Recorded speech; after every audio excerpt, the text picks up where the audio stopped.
और भगवान ने अपनी स्वतंत्रता सब भक्तों के हाथों में बांट रखी है। देखो घर में आप सबके ठाकुर जी होंगे, लड्डू गोपाल जी हैं घर में, है ठाकुर जी?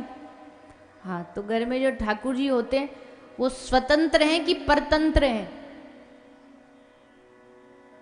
उनका खाने का मन करे तब खाएंगे या जब आपका खिलाने का मन करे तब खिलाओगे आप? वो तो ऐसे भूख भी लगी होगी ना तो बेचारे टुकर टुकर देख रहे होंगे, कब इसकी बुद्धि में आए कि भगवान को भोग लगाना है। 1 तो बज गया, पता नहीं कहाँ बिजी है, खुशबू आ रही है, दाल बन गई, सब्जी बन गई, पर थाली नहीं आ रही अभी तक। तो देख रहे हैं टुकर टुकर, कब खिलाएगा कब खिलाएगा। फिर जब उसको याद आई, जब उसका मन आया, तब लेके आया थाली। भगवान को लगा चलो आया तो भोजन तो आया हमारे लिए। भोजन आया, टन टन घंटी बजी, पर्दा लगा। ठाकुर जी ने इजी मोड पर हुए, क्योंकि अब तक तो ऐसे खड़े रहते ना सबके सामने, पर जैसे भोजन आता तो ठाकुर जी ने ढीले से होते हैं, चलो भैया थक गए हार गए, चलो भोजन वोजन करो। श्री जी को जरा सा इशारा करते हैं कि आओ चलो लाडली जी आप भी भोजन प्रसादी पाओ।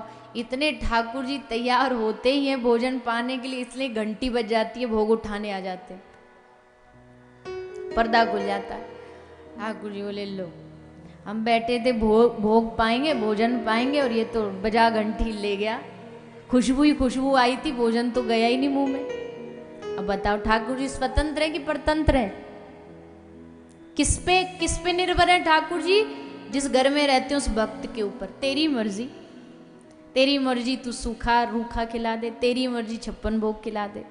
अब सोने की बारी में सो भी नहीं सकते भगवान अपने आप, तो सुलाओगे भी आप ही।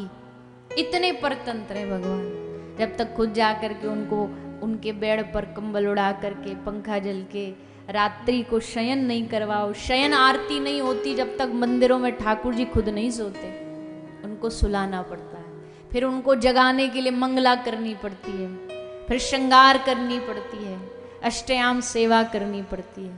तो इसका मतलब है ठाकुर जी पूरी तरह से अपने आप को भक्तों के हवाले छोड़ देते हैं।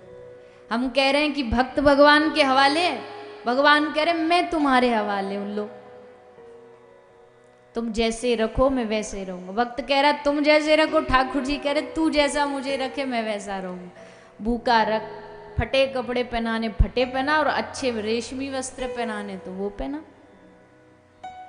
कभी शिकायत नहीं करते भगवान, कभी कोई शिकायत नहीं करते ठाकुर जी।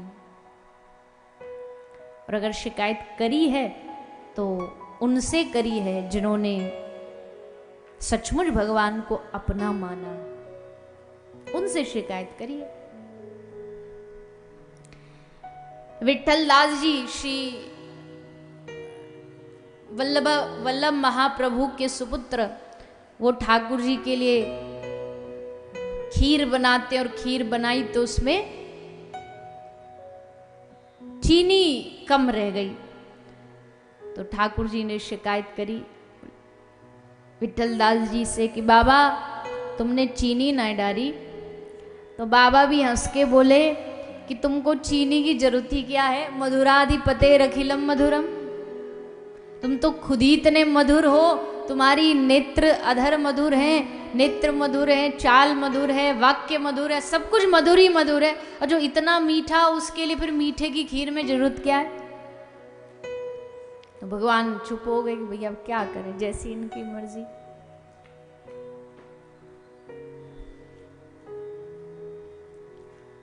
सनातन गोस्वामी ठाकुर जी की, श्री मदन मोहन जी की बोलती बंद कर दी।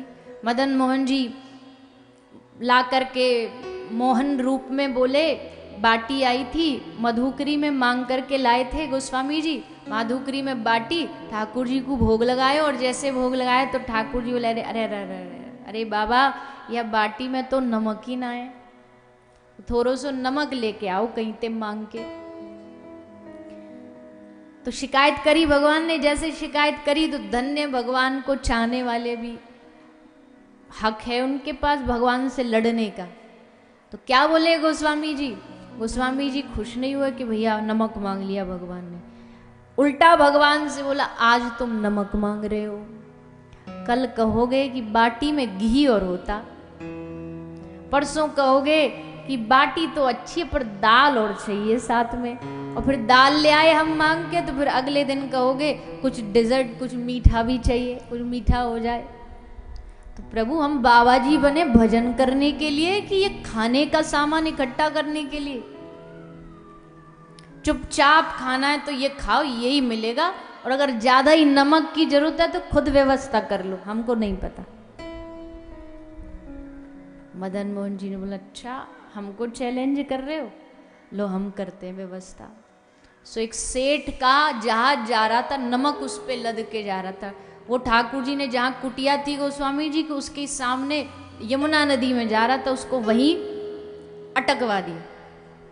सेठ थे रामदास कपूर, तो उनके जहाज को वहीं अटकवा दिया, और वो डर के मारे सेठ कि अब क्या करूं, जहाज अटक गया, डाकू कोई आ गए लूट ले गए, ये सोच करके भागे इधर उधर कि कुछ रास्ता मिल जाए। सामने एक दिया जल रहा था कुटिया में, गोस्वामी जी की कुटिया थी।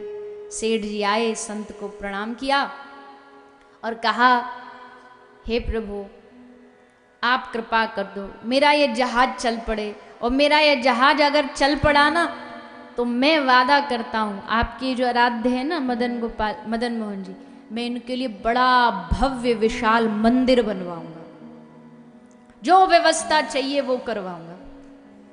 जैसे सेठ ने कहा तो गोस्वामी जी ठाकुर जी की ओर देख करके बड़ी जोर से हंसे कि कर ली अपनी व्यवस्था खुद।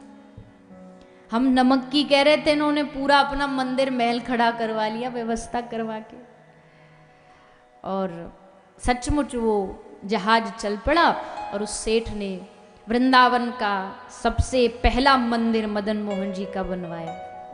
आज भी वृंदावन का सबसे पुरातन मंदिर देवालयों में से एक है। लोग थोड़े वहाँ कम जाते हैं क्योंकि वहाँ की जो मूर्ति है, असल जो विग्रह है, वो राजस्थान में एक जगह करौली वहाँ चली गई है, पर मंदिर अभी भी है, जाते हैं लोग दर्शन करते हैं। बाटी का आज भी भोग लगता है वहाँ ठाकुर जी को, और रूखी बाटी का ही लगता है, क्योंकि गोस्वामी जी ने बिना नमक की खिलाई तो आज तक बिना नमक की खिलाई जाती है। तो शिकायत भी कर देते हैं भगवान भक्त से, जो शिकायत करने योग्य होता है, अन्यथा तो भगवान किसी से शिकायत नहीं करते।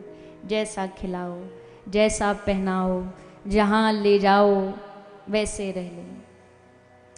ऐसी भक्त को भी रहना चाहिए, ऐसे भक्त को भी रहना चाहिए।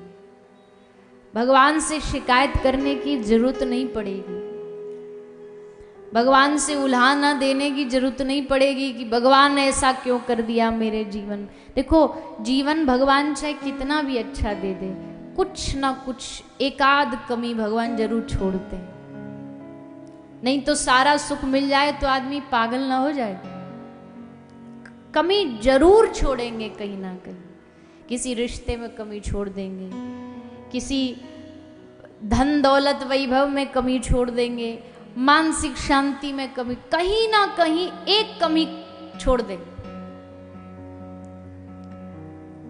और वो कमी देख करके जो 100 उसके पास अच्छाई है ना आदमी के पास, वो भूल जाएगा, नहीं याद रहेगा उसको।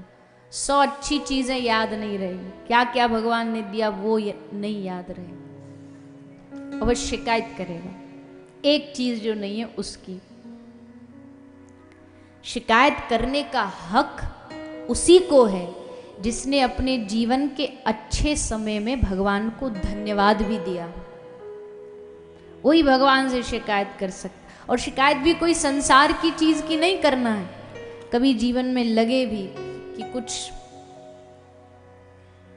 नहीं हो रहा है, जो चाहते हैं भगवान को पाना चाहते, वो नहीं प्राप्त हो रहा है, तो फिर भगवान के सामने जाना, भगवान के सामने बैठ कर के उनकी मूर्ति के सामने रो करके एक बार उनसे अपना विनय, अपनी प्रार्थना सुना देना। और फिर जाकर के किसको सुनाए, दुनिया वालों को कौन सा तुम्हारा दुख समझ लेंगे, लेकिन ठाकुर जी को सुनाओगे, उनके चरणों में बैठ के निवेदन करोगे, तब भगवान कृपा करते हैं। जब मन, हृदय, चित्त कभी उदास हो किसी चीज को लेकर के, तो ठाकुर जी से कहिए, भगवान से कहिए।